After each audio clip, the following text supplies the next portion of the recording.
Weber State, and then there, one or two stops here and there got the Weber State Wildcats of football back, but the ground game of James Madison, I thought, came to play. And Weber State, I mean, these kids are not getting enough credit for what not only did they almost knock off the number one team in the country that has been dominant all year on their home turf, but they did it after flying all the way from Utah to do it. I mean, that's not an easy flight, not an easy trip. It was in the cold. Granted, it's cold in Utah too, but what a job that especially Stephon Cantwell had a great game. Drew Batchelor, what a catch in the fourth quarter with two guys all over him. As soon as that happened, da-da-da, that's number one top play. That's the touchdown that's going to give Weber State the win. They're going to the semis. Just that little bit off for Weber State. But really an incredible credit for the team from the Big Sky. Really held their own against a national powerhouse. Yeah, and the trip part is when you look at people focus on the travel and the weather, but that's not really a case, man. Like you said, they play in Utah. I was more surprised that it felt like at times Weber State was playing a little tentative. When you have a team on the ropes, you're supposed to go for the knockout blow. That's what champions do. That's what North Dakota State does. That's what James Madison did a lot last year en route to the championship. So Weber State was playing a little timid, I thought. They didn't believe they could win until it was time to win, and that's why they ended up losing that ball game. Yeah, and I think you see that especially along the line. As you said, they were running downhill. Marcus Marshall had a heck of a game for JMU. One that we really haven't seen as much from him this year, but he was a dominant force, just not enough. I mean, you talk about overall talent and a program that's been built for the last 10 years to be the successful as JMU has been. Weber's having their success now. Last couple seasons, they've been very, very strong. But JMU, there's a reason they're held on a pedestal. Like your North Dakota States of the world, is because they can do stuff like that. Speaking of the Bison, they were home taking on Wofford. Now, when we predicted this game, we thought the triple option might give them some trouble. This might be a little bit close. This was over in the first quarter, and I'm turning on my TV. I'm watching this game. I'm like, oh, this is going to be fun. This is going to be interesting. It's 14? Why is it 20, 21, 28? Oh, okay. Flip the channel going back. North Dakota State whitewashes Wofford, 42-10.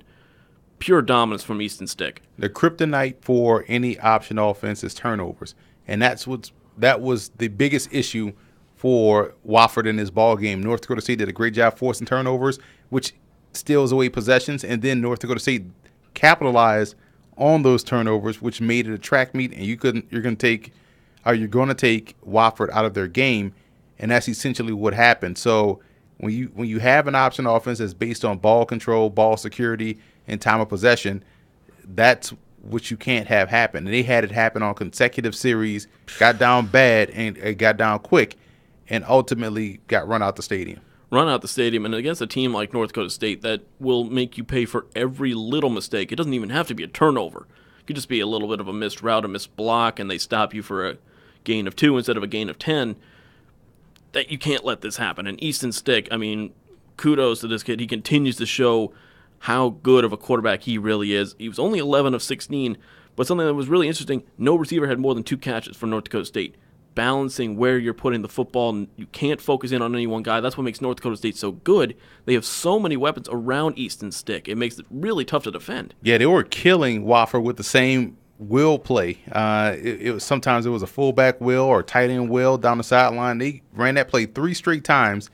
One was a touchdown. The other 2 was big plays that could have been touchdowns. So why are we watching this replay? Exactly. It's not a replay. It's the same thing. It was amazing to see. And again, when you're North Dakota State and you smell blood in the water, you go out and you finish. And that's exactly what they did. That's what Weber State didn't do. But you see the stark opposite of that with a team like North Dakota State that has been there, done that, bought the T-shirt. So they're in this game for a reason, and that's why they were able to take away Wofford's greatest strength, which is their ball security, and make it a big weakness and blow them out. And you talk about the 3-headed monster as well in the backfield for North Dakota State, which was, you would think an option team would know how to stop the run.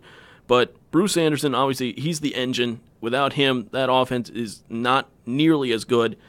But you add in Seth Wilson and Ty Brooks, who combined for 25 carries and 147. Forget about it. You're not slowing this team down when you have that many options in the running attack to control the game. Absolute dominance for North Dakota State. Another team that showed some dominance, South Dakota State. The Dakotas, there's nothing in the Dakotas besides Mount Rushmore and good FCS football programs. That's about it. The Jackrabbits all over New Hampshire, 56-14.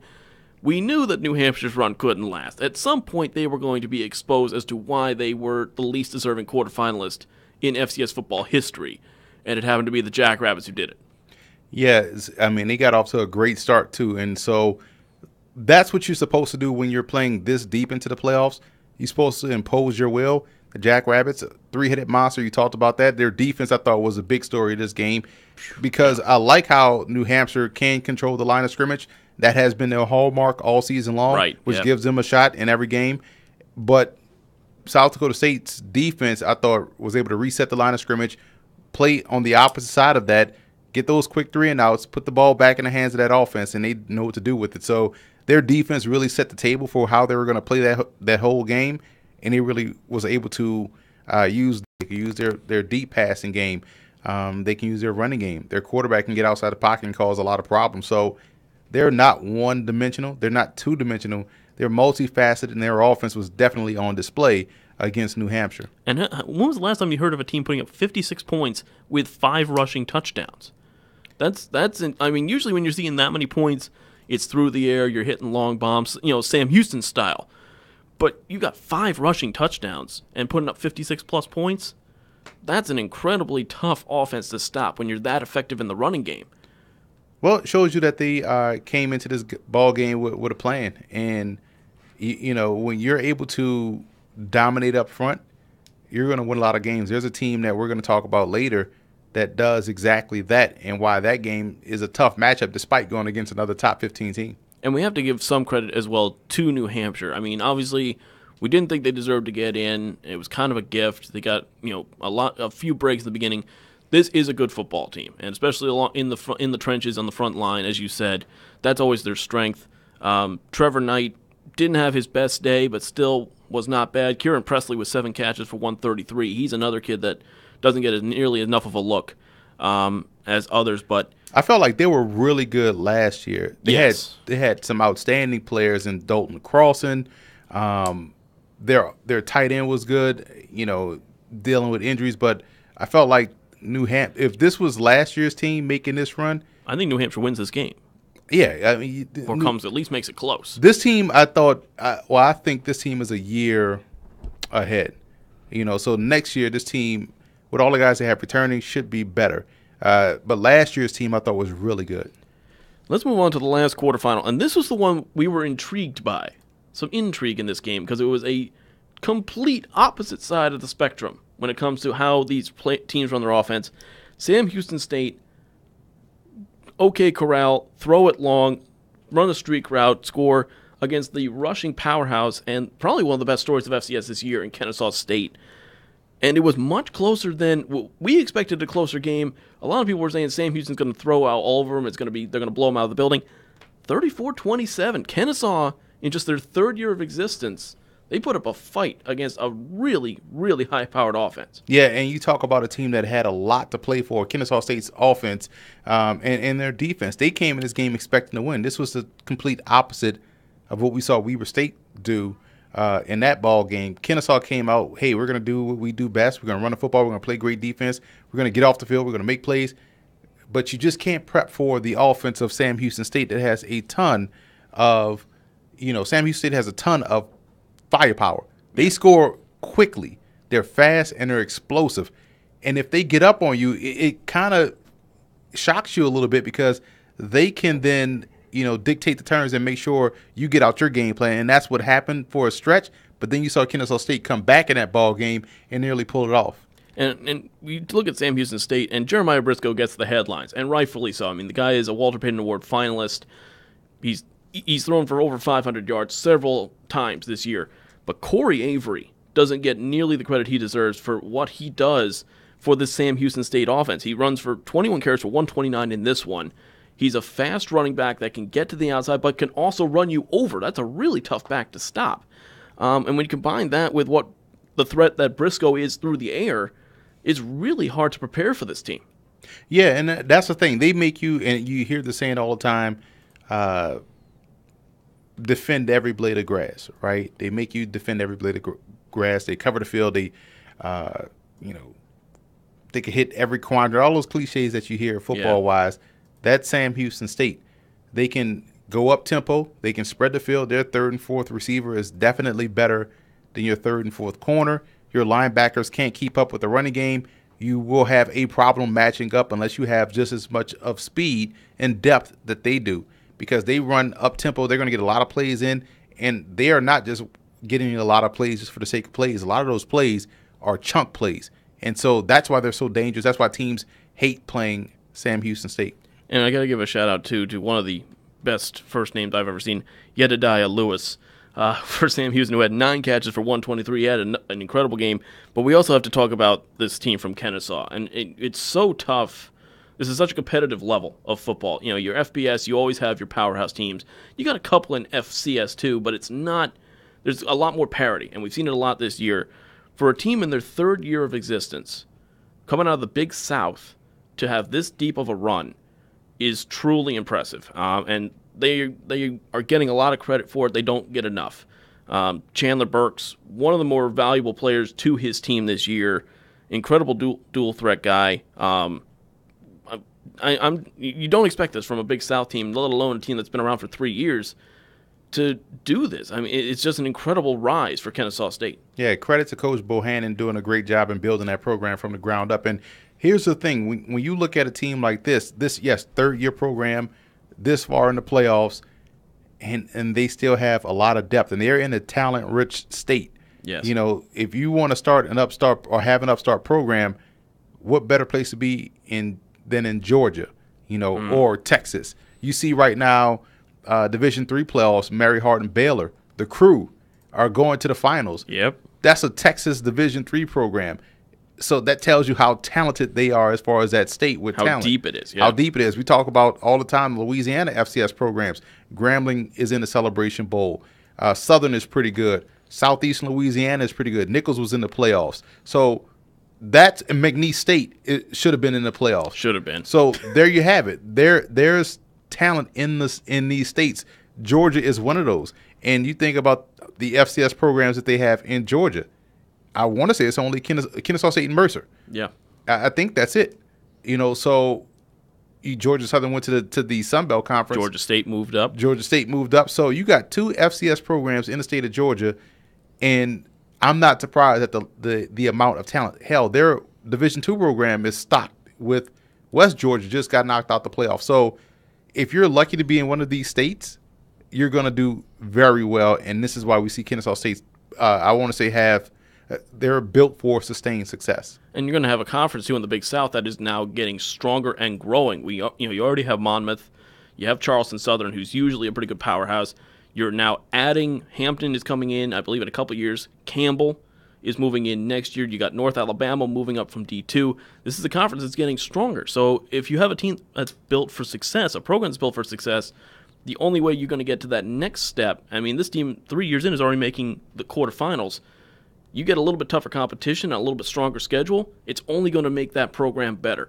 I can't wait to see what the Owls can do next season. Obviously, you're going to lose some guys, but this team is built and ready to go. And I know this is off topic, but it wouldn't surprise me, and I don't want to take away from the Gulf South Conference in Division II, but man, if you got North Alabama coming in from that conference, Valdosta State is a tremendous Division II program right there in South Georgia, Valdosta, Georgia. You add that in there, now you're really talking about a premier conference. The Big South is going to be right there at the top when you're talking about the CAA or the SoCon. Let's say right now they could be right there with the SoCon as far as talent. So I believe that's what they call a hot take in the business. People are going to be upset, but this is why we do what we do. FootballGameplan, get in his mentions. You called me out a couple weeks ago. I'm going to call you out right now. Folks, we're going to take a quick commercial break. Again, this is the FCS Opening Drive podcast presented by the Connecticut School of Broadcasting. We come back. We got some more coaching changes, even more coaching changes going on. Some coaches moving up in the world of football. We've got a complete breakdown of the Celebration Bowl between North Carolina A&T and Grambling. And then we will go into the semifinals. You don't want to miss this, folks. It's going to be some great matchups. matchups I'm not comfortable calling these on the air. They're that close. We'll be right back after this break. Stay with us. Have you ever been stuck in traffic listening to the guy blab away on the radio and think, man, I could do a better job than this guy, but I can't go back for a 4-year degree? Well, you don't have to.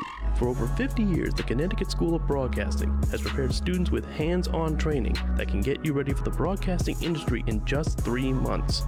All of their instructors are industry professionals, and day and evening classes are available to fit your schedule.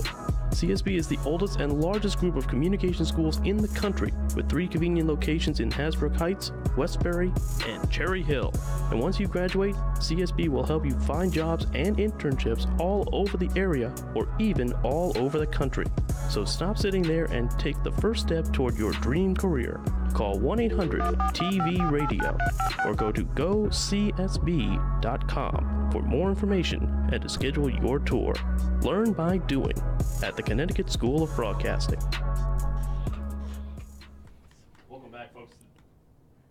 Welcome back, folks, to the FCS Opening Drive podcast presented by the Connecticut School of Broadcasting. David Hassaken here with Emery Hunt. And Emery, we went through a ton of coaching changes last week as we went through Pink Slip Week. We've got even more coaching changes that have come down the pipe, and we're on Thanksgiving holiday. Nothing's gonna happen. It's gonna be.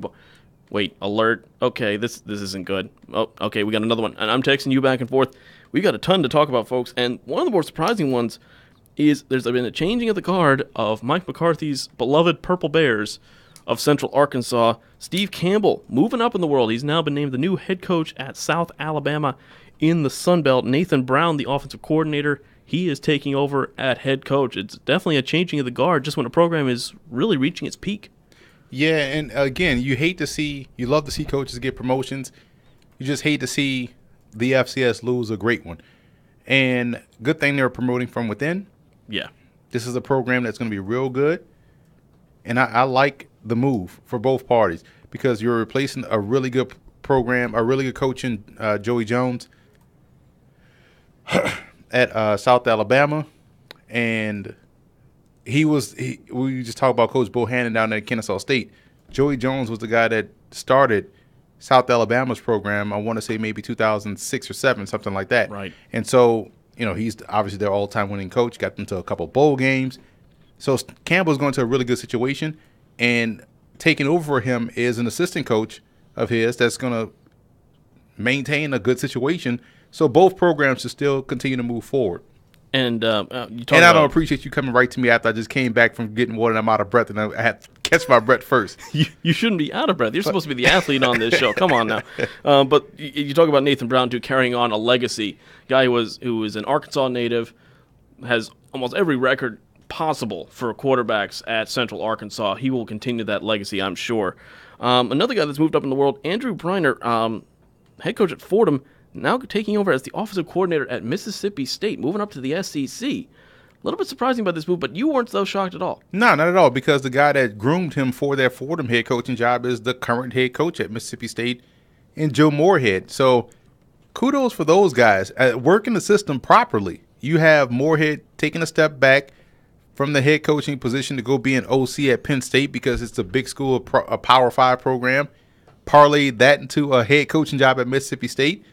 Breiner's doing the same thing, following the same track, following the same path, taking a step back to move forward. We know he has offense. We know Moorhead has offense. You saw that in what his immediate impact was at Penn State.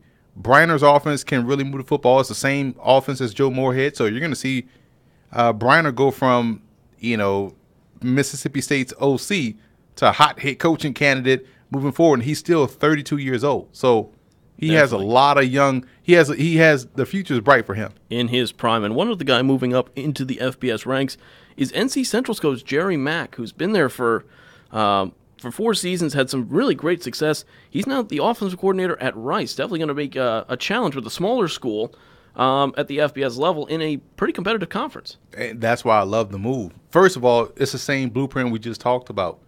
He's going from being a head coach, running your own show, to now being the head coach of the offense. And Rice, I think, is a sleeping giant. Rice is dab smack in the middle of Houston, Texas. You start moving that football down the field and creating some explosive offense, guess what? You're going to start to steal some recruits away from Houston.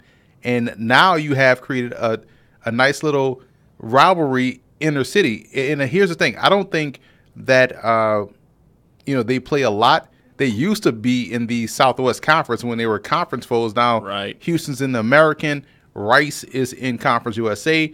It also puts a dent in Prairie View, which is nearby. Also Texas Southern, which is right in Houston.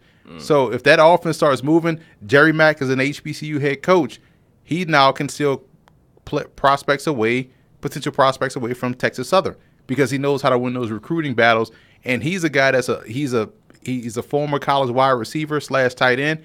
He's an offensive-minded guy. He had North Carolina Central in the Celebration Bowl. Their offense was explosive. Rice is going to be really good, really fast, and Mack is going to be one of those guys that we're going to hear as a Power 5 head coaching candidate down the line. And one other guy that that's got another coaching gig is Willie Simmons, moving from Prairie View A&M, moving to Florida A&M. And we said that when Florida A&M gets a new coach, they're ready to explode. They're ready to come back with a vengeance, the Rattlers. Is this the right guy for that move? I think so, and he's a Florida guy. He's going in a great situation. Coach Alex Wood did a great job in recruiting for FAMU. They got a really good quarterback in Ryan Stanley, a big fan of his game. Their offensive line is not senior laden, so they got a lot of experience coming back.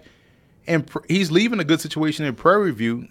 Some would say it's a lateral move, but FAMU to me is a premier program. You talk about some of the greats: Jake Gaither, the legendary head coach, Willie Gallimore, Willie the Wisp that played for the Chicago Bears, but he started at FAMU.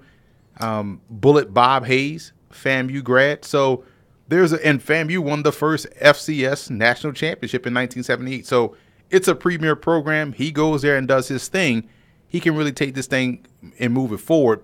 But it also opens up. I wonder if they're going to take the interim tag off Bubba McDowell. You probably too young to remember this, but I know Mike probably remembers the name Bubba McDowell. Probably doesn't. Played cornerback for the Houston Oilers. So he's a local guy in that area. Big name, former NFL guy. So I think he's the interim head coach now. I think they need to take that tag away and make him the head guy. Houston Oilers, way before my time, folks. That's way before my time. A couple other guys that have Mike just started liking football, that's why. just picked it up this week. Got a couple other guys that are moving on. We got to go first with Paul Nichols. His contract not renewed at Davidson after 5 seasons. Davidson really has kind of been in a tough stretch recently, so not a total surprise by this move. I missed it. What you said? Not a total surprise for Davidson moving on, do you think, for this? I like Coach Nichols, man. He's a young coach. He's my age. He's 36 years old, and he played at Davidson. And it's a tough place to recruit and tough place to win. Ohio is very tough, very competitive. Right. And so I just think that, I understand it's all about wins and losses, but sometimes you got to look deeper into how a program is being built and give a coach another chance, or keep giving coaches a chance, so that way he can turn this thing around. Well, I'll tell you what, with the number of coaches that are moving on to different jobs, I'm sure he will find another opportunity. Yeah. As a young coach especially. I'm sure he will find something else to move on. I think it's always tough, the pressure of coaching your alma mater as well. And it's a little bit of a pressure on you. You got, he played here, he should know, he's going to bring us back. And yeah, it's sometimes always tough. That's a little tough, especially, with a program that's in kind of a football hotbed in the Midwest there.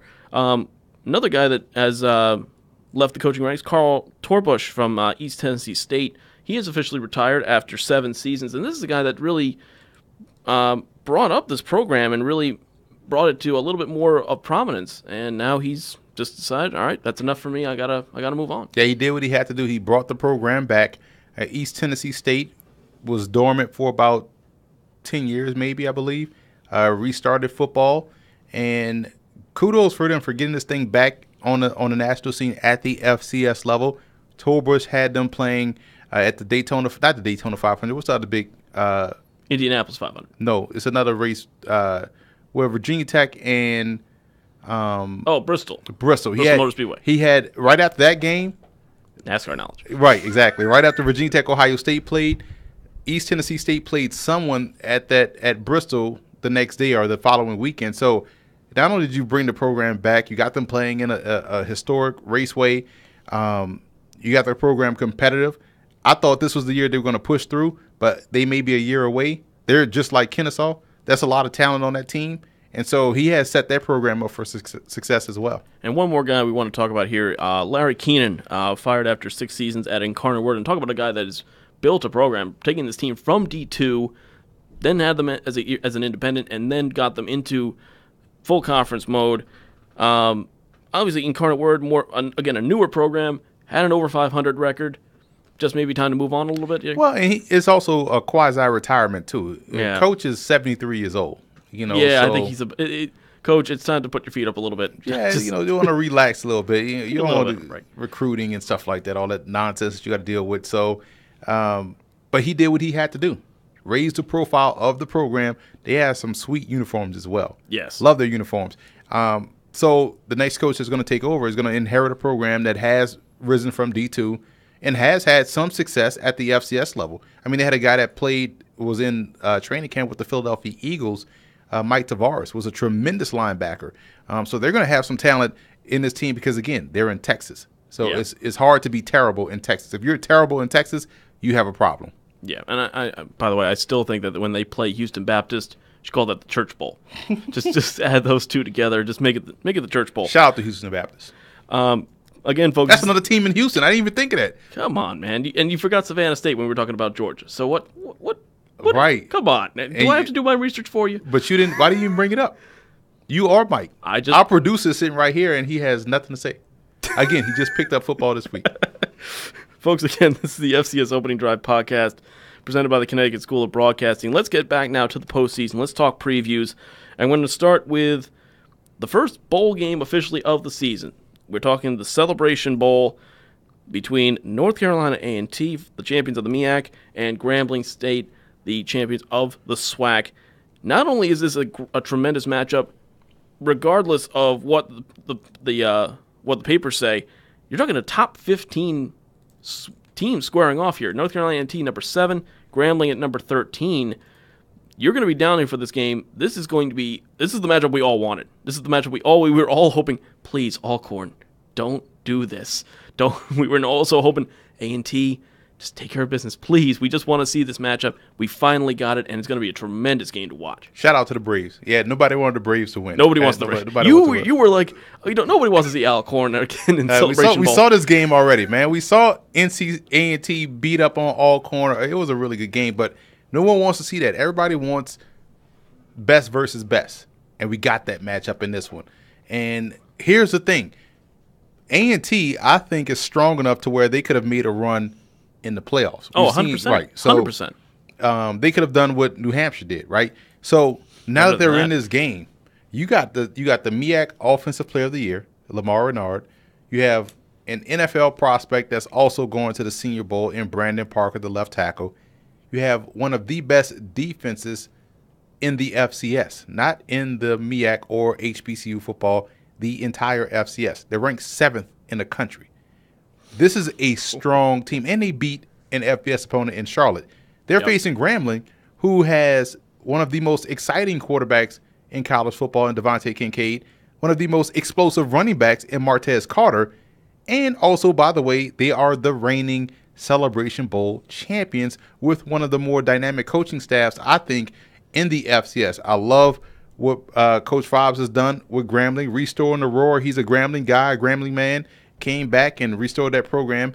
Eric Dooley, the offensive coordinator, is an outstanding play caller. He should be in line for one of these FCS openings because of what he can do as far as recruiting and also play calling. He has ties across from Texas all the way to Florida. He has recruiting ties. So that's something that you should keep an eye on. Plus, they're undefeated in the SWAC.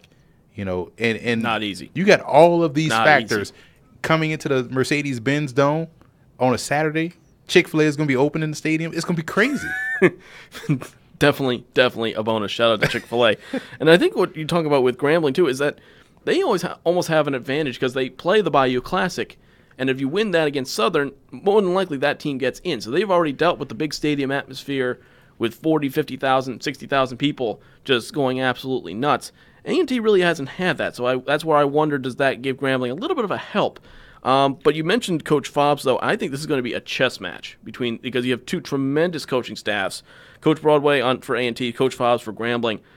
they're going to have a real tough time trying to figure each other out. This is going to be really tense on the sideline as well as on the field. Yeah, and both are really built the same way. Yeah. You talk about the line of scrimmage. I mean, Grambling's offensive line is excellent too. You talk about a guy in Trenton Scott, left tackle, another pro prospect. I think he's going to the NFLPA game, as well as Martez Carter. So you got a lot of all-stars in this game. The Celebration Bowl should be ecstatic about what they have right now as this matchup, because Devontae Kincaid, a guy that was in the running for the Walter Payton Award, and he's also, I don't know if he's committed to the NFLPA game or the East-West Shrine game, but he has his choice, I think, of both. It's nice to have that option. Exactly. You talk about a guy that went 31 touchdowns, 4 interceptions last year. This year, similar stats. 21-3. 21-3. So he doesn't turn the ball over, and he does so much damage with his legs. And so this game, it's a shame it's only one. Yeah. You kind of want to see these two teams play often. Play like a 3-game series. Exactly. Or something. So I'm excited about it. And you talked about the coaching staffs. That's what it's going to come down to. The chess match and unique situation you brought up that Grambling plays the Bayou Classic and then the SWAC championship game. A&T's last game was in November. Yeah, a little rust, you think. Exactly. So how can Coach Broadway get his guys up and ready to play? Granted, they've played in this game before. They played in the inaugural game back in 2015 with Tariq Cohen and Chris Garden, who's still playing. He broke the NCAA punt return record in that ball game with a punt return touchdown against Alcorn. He's still playing. He's still a dynamic talent. This is going to be a really good game because you have so many pro prospects, so much talent, so much speed and athleticism, and great coaching on both sides. So you couldn't get a better bowl game to kick off bowl season than the 2017 Celebration Bowl. And you talk about matchups on both sides of the ball. It's strength versus strength at every position. You talk about, Kincaid versus Renard in the quarterback battle. But you talk about the running back battle, too. Elijah Bell, very underrated running back, taking on Martez Carter. You then have... Bell is a receiver. Right. Markel Cartwright, excuse me. Right. Elijah Bell in the wide receiver position against Darrell Clark and Jordan Jones. So you got some really great matchups there on the offense, but defensively, too, some really, really powerful defensive teams on both sides. Alan Clark, 11 sacks this year for Grambling as like a specialty edge runner kind of a type. Jeremy Taylor for A&T has been tremendous with 5 interceptions this year, as has Franklin McCain. So between, there's no real matchup where you look and you say, okay, this team has a slight advantage in the quarterback position. This team has a slight advantage. A lot of these are going to be a push. And I think it's really going to come down to who makes the one mistake. Because you mentioned the two quarterbacks that don't make mistakes with the ball. Who can force the mistake on the defensive side is really going to shift this entire game on its head and going to decide the winner, I think. Yeah, football is all about, for me at least, it's all about can you score and can you take the ball away. And you talk about teams that can take the ball away. You're talking about North Carolina A&T and you're talking about Grambling. I think what will have to happen for Grambling, they have to find a way to win up front. Yeah. They're a little bit light at linebacker. Last year they had great linebackers. This year they're guys that are sophomores and juniors. They're a little bit light. Not saying size is a skill, but against his offensive line, you're going to need your linebackers to get off blocks. You need them to be smart more than physical. Right. You got to beat them to the spot, and you got to find unique ways to win. And that's when you have to use your size as a skill. And so that's going to be what to watch. The running game, you talked about Cartwright. I thought here's how football works. I thought it would work. It never works like you think it's going to. At all. Because you have Tariq Cohen, who, by the way, is just ripping up the NFL right now. Right. You lose a guy like that, you have to figure that, hey, this offense is going to take a step back. That's a big piece. Yeah, they can make some little dip, right? You didn't expect Cartwright to pick up right where they left off and lead this team in rushing and be a real key cog in their offense, really balance out their offense. They don't have to lean completely on the ground game like they did with Cohen, and it has helped Lamar Renard. The receivers are now getting more targets. So their offense is probably a little bit more dangerous without Cohen as opposed to with him because of how Cartwright has balanced out their offense. Right. But what has gotten better is their defense. Because I thought they lost a ton of talent within their front seven. And there was no way that what they lost last year, which was excellent, that they were going to be this good this season. But all of that has proven false. This shows you how well Broadway has recruited, how great of a staff they have to develop the talent behind those frontline starters. And they've just done it. Grambling's the same way defensively, because Grambling lost their defense. Grambling, to me, had 4 NFL guys on defense last year. 2 on the D-line, 1 at linebacker, 2 in the secondary. And he lost all those guys to graduation. This year, their defense is even better. So it's crazy how these guys have been able to do that. Offensively, you expected them to be there, but I'm excited to see this game, man. This is going to be a real heavyweight fight. And I think, too, I think the question comes down to, we mentioned strength of schedule and how we don't think it's really that important to selecting the playoff process. It's hard to determine which team has had a tougher road to get to the record that they're at. They both have very impressive records. But is the MEAC, do you think, the tougher conference to get through A&T, or is it, does Grambling have the tougher road through the SWAC? Man, that's a great question, because you got Southern in the SWAC with Prairie View. You got some great programs in Alcorn, of course. But then look at the MEAC. You got Hampton. You got your Howards, who are looking at possible playoff spots, plus NC Central. Well, and here's the unique part about the MEAC. I don't believe A&T played Howard this year. Right. So you have games that you in the MEAC, you can avoid certain teams based off scheduling. In the SWAC, you got to run the gambit. You have to play those teams. And you look at Grambling's schedule right here. Alabama State, when they played Alabama State, was a tough game. Right. Because they were coaching turnover, and they were on a 2-game winning streak, I believe, and they played Alabama State at a time where Alabama State was good. Southern is always a good matchup. Alcorn is obviously the best in the East. So, and you look at their non-conference schedule, they lost to Tulane, and they had to play Northwestern State, who just hired Brad Laird as their head coach. So they made a coaching change. But NC Central, to me, the Gardner-Webb victory was great. That was really eye-opening, because you normally don't see MEAC teams go up against Big South teams. So you expect the game to be a little bit close. If they're going to win, it's going to be like 24-20. Yeah. They beat the brakes off Gardner-Webb. And then they go down to Charlotte and beat the brakes off the 49ers. And they dominated the game from start to finish. What I would like to see is a team like A&T. You mentioned they play Central. Yes, they get that game late at the end of the season, but they also have a tough one against Bethune-Cookman. So I think it's a wash.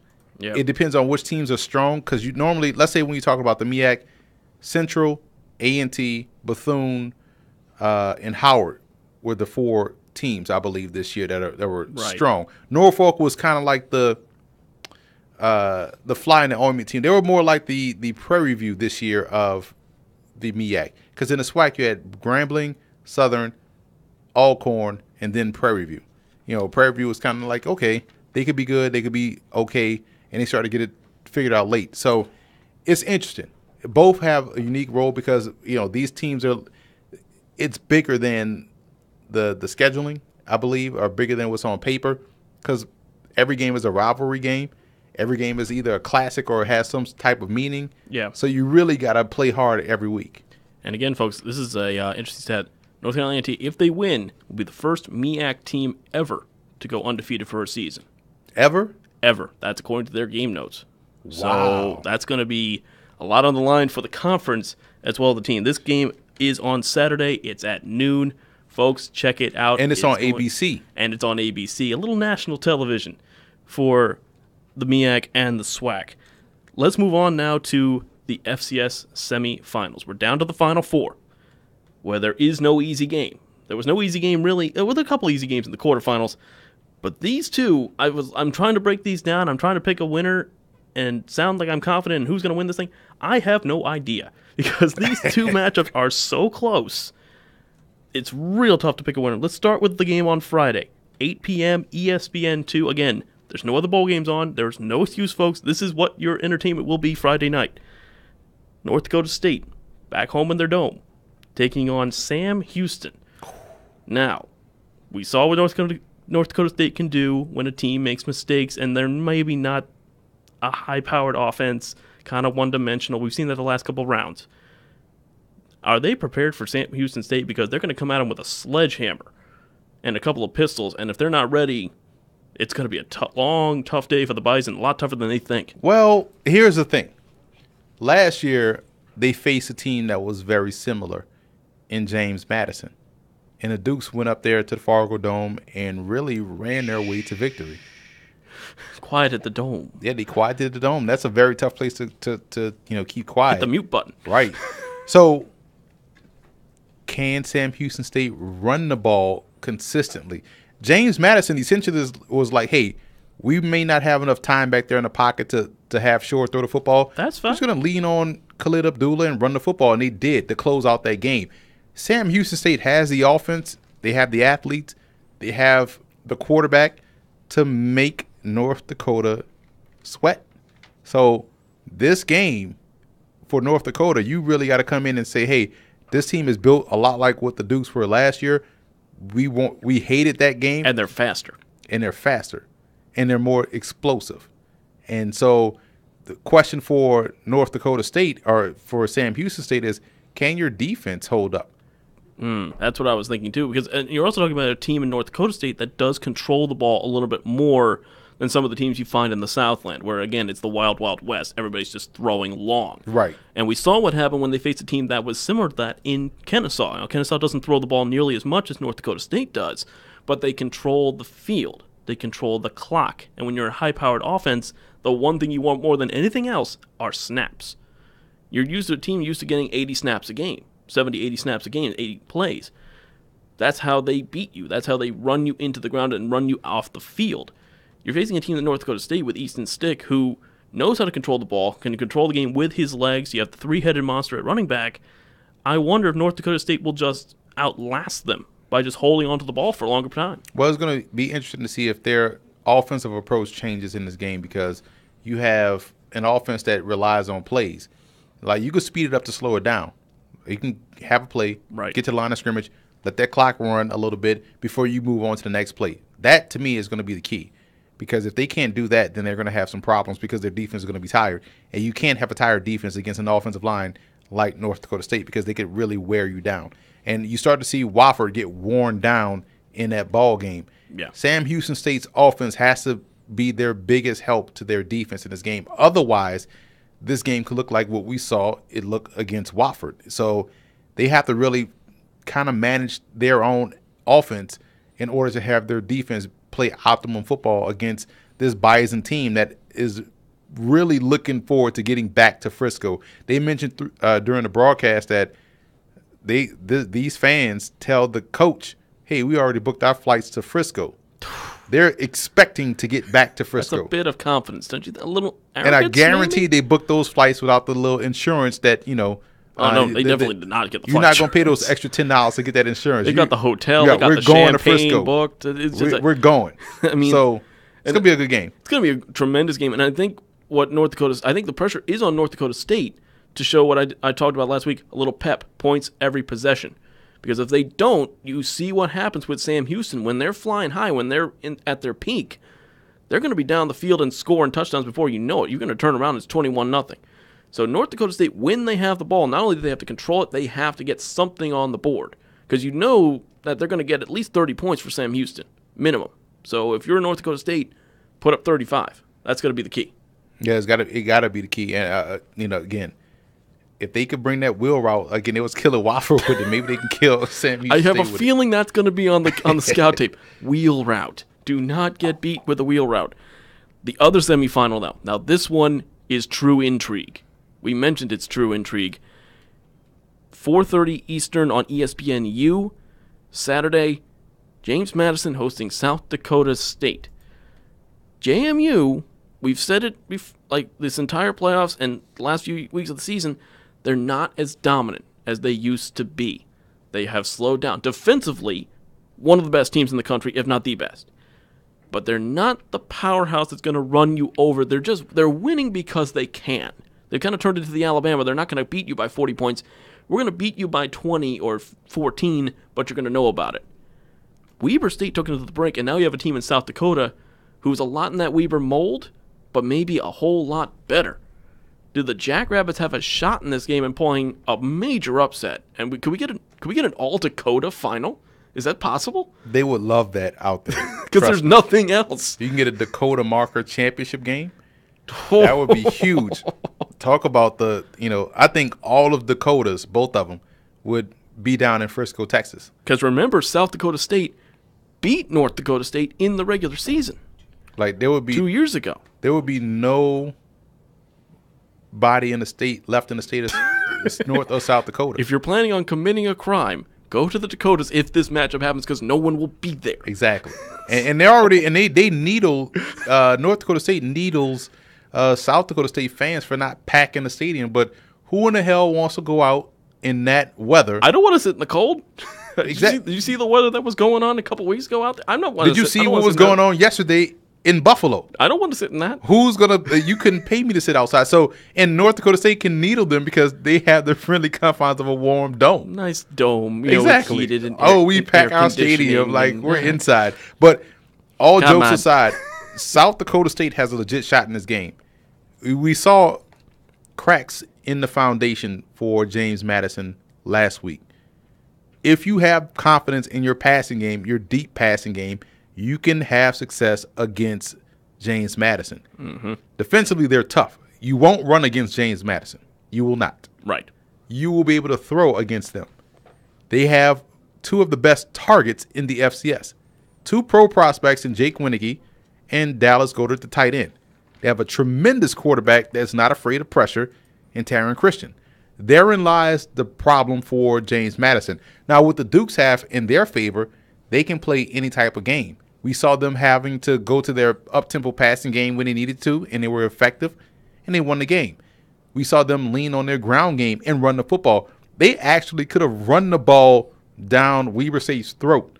Both of those tailbacks are tremendous. They're explosive, and if you give them a crease, they're going to house it. So they can play any type of game. Defensively, they're going to be great.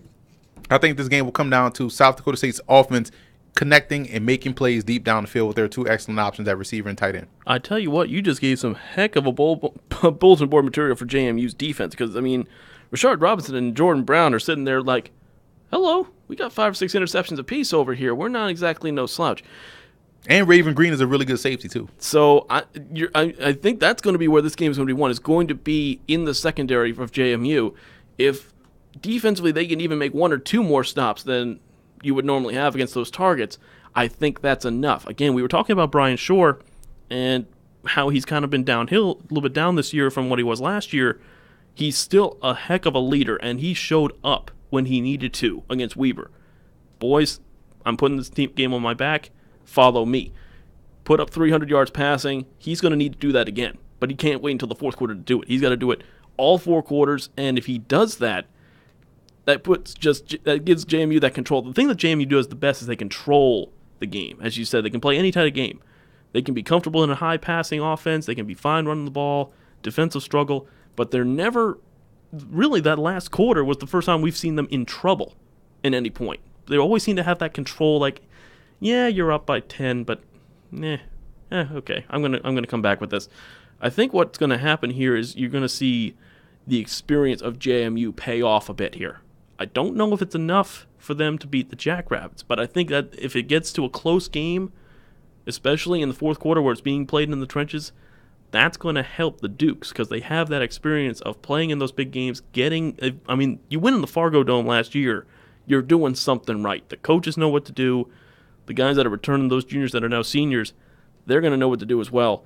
And I think it's going to really come down to, again, it's that one mistake. I think this is going to be a very close game. First mistake is really going to be a killer. Yeah, it really is. And again, 2 great matchups this weekend in the playoffs. So I wouldn't be upset with any combination of teams getting to Frisco. These are the 4. I think these are the 4 teams really that deserved to be here. Like, there's no fairy tale team that's made a ridiculous. Like, if New Hampshire was in this Final Four, you'd be like, huh? You probably would start to root for New Hampshire then. No. No. I've talked too much. I can't root for them now. I played devil advocate once. That was enough. It was a point of no return. But I do think you're right. These are the 4 best teams in the FCS. So we'll see. Because North Dakota State, South Dakota State would be a great matchup. Be great to get the rematch of North Dakota, James Madison. That would be ridiculous. South Dakota State, Sam Houston would be a track meet. Yep. You know, Sam Houston, JMU. You know, I don't know how that one goes. well, it could be another track meet. So, Could be. I mean, I think everybody who's a neutral is rooting for the JMU North Dakota State rematch. Just because even though it's not going to be in the dome, there's going to be so much animosity. You mentioned those North Dakota State fans that are already booking their trip to Frisco. No, they've already booked. Oh no, I know they've already booked. I'm just saying, there's a lot of anger from when they lost that game last year. There was some displeasure in Bison land. Christmas was upset for. No, there was no Christmas. They just flat out canceled it. North Dakota canceled Christmas. JMU ended Christmas in the Dakotas. They want this revenge more than anything. 5 national titles in a row, and that's ended in the semis. That's not good enough. That's just not good enough. As for JMU, I don't know. I don't know if they have the same team, but they are not playing the same level of talent, too, in North Dakota State. So, let me ask you this. If you are James Madison. Yes. Are you? I like being one of the founding fathers. There you go. Are you looking for? Are you overlooking this team a little bit? This team that you're playing currently in this semifinal game. I don't think you can overlook anybody once you get into the playoffs. Especially coming off what just happened last week against Weber State. That was a wake up call. That was beyond a wake up call. But at the same time, South Dakota State's even better than that. So they better do twice the preparation, twice as hard. Otherwise.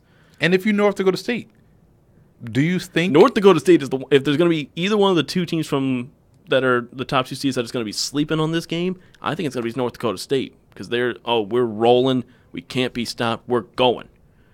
Sam Houston, hello. I think Sam Houston is if that's the wild card. That's the Cinderella team, I think, in this whole thing because they may potentially lose their coach. Casey Keeler has been rumored to get to be a guy that has had his name tossed around for some FBS jobs. That Raging Cajun job that's open, I heard his name being tossed around. You just want that just so you want some help. Actually, I just want the Raging Cajuns to do the right thing and let's crowdsource this thing. Let's let everybody coach the team. Well, we'll definitely have to see about that. But I'll tell you what, Sam Houston, again, that offense can't be stopped by everybody, not just anybody. You have to be a special defense to make sure that thing doesn't go full steam on you. Again, you're going to be traveling. You're heading down to the Celebration Bowl. You got any plans while you're down there? Or are you just going to be it's all business, or are you just doing a little vacation? Shrimp and grits, first of all, number one. And I will be at Clark, Atlanta, doing a football game plan U segment.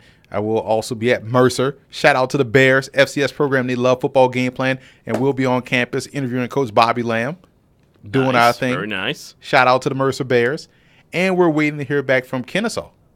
Ooh, is it too soon? Not too soon. No, game Coach, over. return our calls.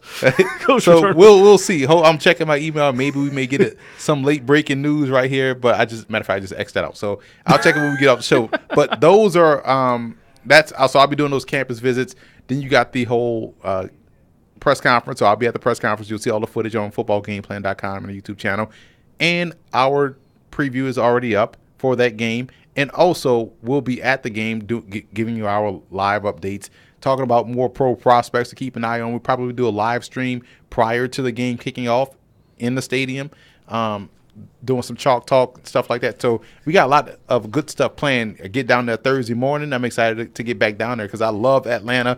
And I mentioned the shrimp and grits. The first year I went to the Celebration Bowl, that's literally all I ate for them 2 days. You were addicted to the stuff. So addicted. Save room for the Chick-fil-A. That's all I can say. In the stadium on Saturday, so it's going to be open. Save room for the Chick-fil-A. And, folks, you can watch all of that, again, you can follow us on Twitter, at the FCS Kickoff, at FCS Opening Drive, and at FBallGamePlan.